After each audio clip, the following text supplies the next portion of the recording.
Shalom, shalom, shalom, graça e paz do Senhor em sua vida, em nome de Jesus, amém?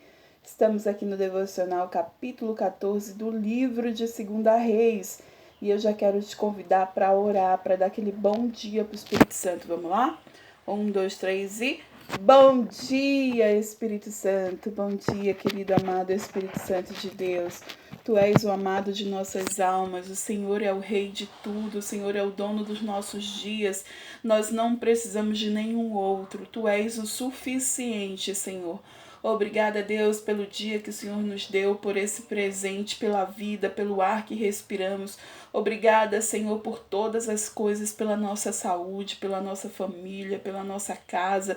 Tudo, Senhor, que o Senhor tem nos entregado. Queremos te agradecer em nome de Jesus. Ensina-nos hoje a tua palavra, Senhor, em nome de Jesus. Amém. Glória a Deus, aleluia. Hoje eu tô com um suporte novo aqui, que uma linda discípula deu. Inclusive, eu vi um milagre ontem na vida dela. A gente estava na igreja e o marido dela, com quem ela convive há mais de 10 anos, foi lá fazer uma surpresa, um pedido de casamento. E ela desejava muito casar, ela já pedia isso ao Senhor. Há alguns anos a gente ora sobre isso e ele estava relutante, estava resistente, achando que viver junto já era o suficiente. Mas ela queria entrar em legalidade. E foi muito lindo aquele momento de surpresa. Surpresa para todo mundo, para ela, para mim, para todo mundo que estava lá, de ver ele todo arrumadinho, com a aliança na mão, se ajoelhando diante dela, falando as coisas bonitas para ela e ela nem sabia, né? Ela estava na igreja. Então, minha irmã, hashtag fica a dica. Vá para a igreja que os milagres acontecem. É sério, e ela me deu um suporte aqui, então eu tô com ele aqui. Antes disso, né, fomos juntas para a igreja, ela me presenteou com suporte. Então, glória a Deus que pelo menos aqui o telefone vai ficar estável. Mas eu presenciei esse milagre ontem e estou muito feliz porque milagres acontecem todos os dias. Então, assim, fique firme aí no seu propósito, porque Deus tem algo para você. Amém? Capítulo 14 do livro de 2 Reis. No segundo ano do reinado de Joás, filho de Jeoacás, rei de Israel, Amazias, filho de Joás, rei de Judá, começou a reinar. Ele tinha 25 anos de idade quando começou a reinar e reinou 29 anos em Jerusalém. O nome de sua mãe era Jeoadã. Ela era de Jerusalém. Ele fez o que o Senhor aprova, mas não como Davi, seu predecessor. Em tudo seguiu o exemplo de seu pai Joás. Mas os altares não foram derrubados e o povo continuava a oferecer sacrifícios e a queimar incenso neles. Você viu isso que estava escrito aqui?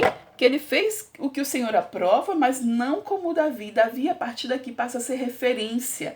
Davi, mesmo que ele tenha errado, mesmo que ele tenha pecado, mesmo que ele tenha feito coisas terríveis, Deus pediu perdão dos pecados. Você lembra daquele momento de arrependimento dele, quando ele foi confrontado ali pelo profeta Natã? Ele pediu perdão dos seus pecados, ele quis uma transformação de vida, ele teve uma transformação. E isso nos prova, sabe o quê? Que por mais que eu e você a gente peque, se a gente faz o processo do arrependimento, que é identificar o pecado, é confessar o pecado, se arrepender do pecado, genuinamente, quando a gente se arrepende do pecado, Deus leva o nosso pecado para o mar do esquecimento.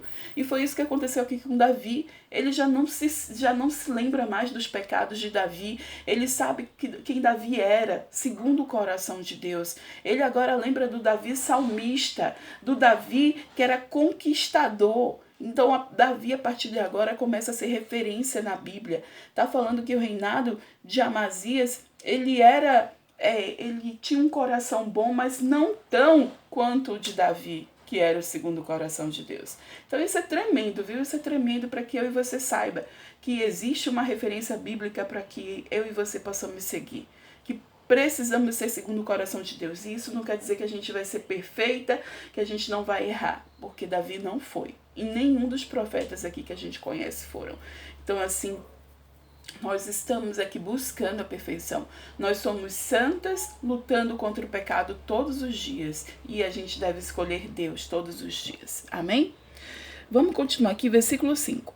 Quando Amazias sentiu que tinha o reino sob pleno controle, mandou executar os oficiais que haviam assassinado o rei seu pai. Contudo, não matou os filhos dos assassinos, de acordo com o que está escrito no livro da lei de Moisés, onde o Senhor ordenou: os pais não morrerão no lugar dos filhos, nem os filhos no lugar dos pais. Cada um morrerá pelo seu próprio pecado. Foi ele que derrotou 10.000 edomitas no Vale do Sal e conquistou a cidade de Selá em combate, dando-lhe o nome de Joctil, nome que tem até hoje. Então Amazias enviou mensageiros a Joás. Deixa eu colocar um melhorzinho aqui pra gente, né? Pronto. Então Amazias enviou mensageiros a Joás, filho de Jeoacás, neto de Jeú, rei de Israel, com este desafio: venha me enfrentar. Oh, minha gente, começa a guerra, o outro com um desafio, challenge, né? Venha me enfrentar. E Jeoás, porém, respondeu a Amazias: o espinheiro do Líbano enviou uma mensagem ao cedro do Líbano: dei sua filha em casamento a meu filho. Mas um animal selvagem do Líbano veio e pisoteou o espinheiro. De fato, você derrotou Edom e agora está arrogante. Comemore a sua vitória, mas fique em casa. Por que provocar uma desgraça que levará você e também Judá à ruína? Amazias não quis ouvi-lo e Jeoás, rei de Israel, o atacou. Ele e Amazias, rei de Judá, enfrentaram-se em Bet-Semes, em Judá. Judá foi derrotado por Israel e seus soldados fugiram para suas casas.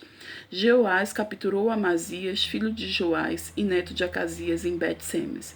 Então Jeoás foi a Jerusalém e derrubou 180 metros do muro da cidade, desde a porta de Efraim até a porta da esquina.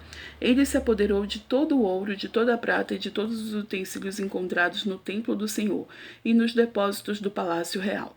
Também fez reféns e então voltou para Samaria. Versículo 15. Os demais acontecimentos do reinado de Jeoás e os seus atos e todas as suas realizações, inclusive sua guerra contra Amazias, rei de Judá, estão escritos nos registros históricos dos reis de Israel. Jeoás descansou com seus antepassados e foi sepultado com os reis de Israel em Samaria, e seu filho Jeroboão foi o seu sucessor. Amazias, filho de Joás, rei de Judá, viveu ainda mais 15 anos depois da morte de Jeoás, filho de Jeoacás, rei de Israel. Os demais acontecimentos do reinado de Amazias estão escritos nos registros históricos dos reis de Judá. Vítima de uma conspiração em Jerusalém, ele fugiu para Laquis, mas os perseguiram até lá e o mataram. Seu corpo foi sepultado em Jerusalém junto aos seus antepassados na cidade de Davi. Então todo o povo de Judá proclamou o rei Azarias, de 16 anos de idade, no lugar de seu pai Amazias. Foi ele que reconquistou e reconstruiu a cidade de Elate para Judá, e depois que Amazias descansou com os seus antepassados. No 15º ano do reinado de Amazias, filho de Joás, rei de Judá, Jeroboão, filho de Joás, rei de Israel, tornou-se rei em Samaria e reinou 41 anos. Ele fez o que o Senhor reprova e não se desviou de nenhum pecado que Jeroboão, filho de Nabate, levou Israel a cometer. Está vendo um outro rei, né, que era o filho de Jeroboão, que era terrível, tinha um coração muito maldoso, e seu filho, que foi rei, também fez coisas que nem um pai, né? Versículo 25, a gente está quase finalizando esse capítulo, tá? Foi ele que restabeleceu as fronteiras de Israel desde Lebo-Remate até o mar de Arabá, conforme a palavra do Senhor, Deus de Israel, anunciada pelo seu servo Jonas, filho de Amitai, profeta de Gate-Efer. O Senhor viu a amargura com que todos em Israel, tanto escravos quanto livres, estavam sofrendo. Não havia ninguém para socorrê-los. Visto que o Senhor não dissera que apagaria o nome de Israel de debaixo do céu, ele os libertou pela mão de Jeroboão, filho de Jeoás. Os demais acontecimentos do reinado de Jeroboão, seus atos e suas realizações militares, inclusive a maneira pela qual recuperou para Israel Damasco e Ramate, que haviam pertencido a Ialde, estão escritos nos registros históricos dos reis de Israel. Jeroboão descansou com seus antepassados, os reis de Israel. Seu filho Zacarias foi o seu sucessor. Glória a Deus por todas as coisas, que o Senhor te abençoe grandemente, que o Espírito Santo venha ministrar essa palavra no seu coração, em nome de Jesus. Amém?